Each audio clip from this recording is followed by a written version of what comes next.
সুম্মা কাফা ইব্রাহিম, তারপরে ইব্রাহিম আলাইহিস সালাম টান দিলেন, চলে যাচ্ছেন রেখে। আগে থেকে কোনো কথাও নাই স্ত্রীর সাথে, কোনো কথা নেই যে তোমাকে নিয়ে যাচ্ছে অমুক জায়গায় রেখে চলো, কোনো কথাই নেই, জানেই না তারা।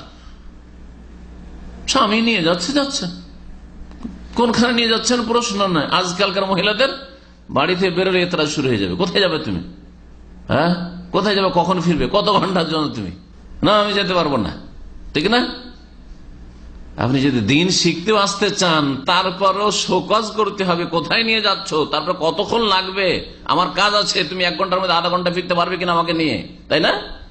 আর ইব্রাহিম আলাইহিস সালাম 1 মাসের রাস্তা বাইতুল মুকাদ্দাস থেকে, প্যালেস্টাইন থেকে বেরোচ্ছেন স্ত্রীকে নিয়ে, আর নিয়ে এসে মক্কায় ছেড়ে চলে যাচ্ছেন। কি জন্য এত দূর নিয়ে আসলেন, আর কি করবেন না করবেন কিছুই জানেন না, খবর রাখেন না।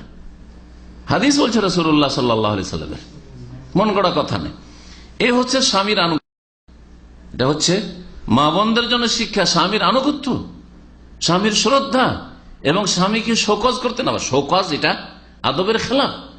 কেন কেন কেন এটা পছন্দ করে কেউ? আপনাদের বসেরা পছন্দ করে, মালিক, ফোরম্যান, সুপারভাইজার, আচ্ছা অমুক অমুক জায়গায় কাজ যাও, কেন জিজ্ঞেস করেন, ধাক্কা দিয়ে বের করে দিবে, তাই না? সোজা কাজ করে। বলছেন যে ইব্রাহিম আলাইহিস সালাম ওখানে রেখে দিয়ে যেতে লাগলেন।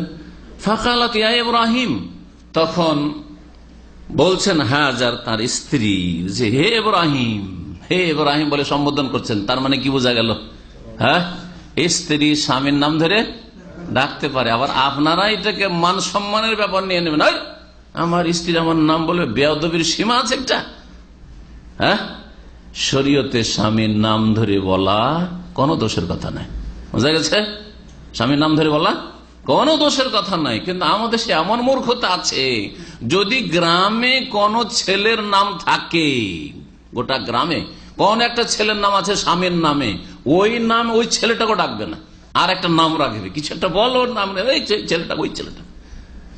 একবার এক গ্রামে গেছি, রাত অন্ধকার হয়ে গেছে, জিজ্ঞেস করছি অমুকের বাড়ি, তখন বয়স হয়নি, আমার একটা সিনিয়র সঙ্গী ছিল, নিয়ে চলে গেছে, নিউ মুসলিম, নিয়ে চলে গেছে, রাত অন্ধকার হয়ে গেছে, কিছু দেখাও যাচ্ছে না, সব বিদ্যুৎ নেই, কিছু নেই। জিজ্ঞেস করছি যে এটা কার বাড়ি, আনুমানিক ওই বাড়িটাই যেতে হবে হয়তো, যে বাড়ি যাচ্ছে, এটা কার বাড়ি? তো ওই মহিলা জবাব দিচ্ছে, বাচ্চাগুলোকে বলছে বললে অমুকের বাড়ি, অমুকের বাড়ি। ও নিজে বলছে না যে ওর স্বামীর নাম বলতে হয়ে যাবে, বলবে না। হচ্ছে অজ্ঞতা আমাদের মুসলিম সমাজে।